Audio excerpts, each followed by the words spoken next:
The hell is this? Have you ever had a headache for days? That's what I'm going through right now. Took a crane kick right to the face in my Muay Thai class. The crane kick is not a Muay Thai boxing move. It's not even really a real fight move. It's called cinematic nonsense. It was made iconic by some 1984 film called Karate Man or something. The story was about some old Master Chuck wannabe training this little girl. Not much iconic about that movie aside from the crane kick. You know, I was almost casted in that movie The Empire Strikes Back. I was supposed to be Yoda's butler, living in a swamp. But then they rewrote the character as some big sea creature that swallowed and spit out the R2 droid. Yeah, that was supposed to be me. The crane kick actually started on the set right then and there. It was supposed to be Yoda doing the crane kick when he was training Luke. And, I spoke up and said, I don't think Yoda can do that kind of move with those little legs. And they didn't like me saying that, so they asked me to leave, and then they gave the butler role to the sea creature. I just let it go. So some things are just not meant to be. So the following summer, I went to the local zoo and told them I wanted to adopt these apes. And they were startled, freaked out a little, and the guy says, "What the hell do you think you're doing?" The apes and I just took off. I mean, we didn't want to put up with that kind of service, it's worse than the DMV. There is no right formula for proper communication.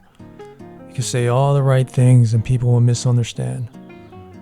During one of my first martial arts initiations, I was sent to a mission to what they simply called the woods. It was 2 a.m. and I was supposed to meditate among nature. Got lost after the first 2 minutes. And finally, an old man alone in the woods burying something in the dark. And so I said, "Hello, sir. What are you doing out here on your own? It's late and the place feels kind of haunted." He said he's lived in these woods for 157 years and he's never seen any kind of haunting. And I said, you can never be too careful. So, I helped him bury whatever it is he needed help with burying, and I went on my way. Not even a thank you from him, You should always do your best to stand out. But being iconic, that's just by chance. Worked as a teppanyaki cook once. Was a badass with the knives and the grill and burning people's food while giving an epic show. Apparently I got a little carried away and caught my hair on fire. People panicked. And the manager panicked.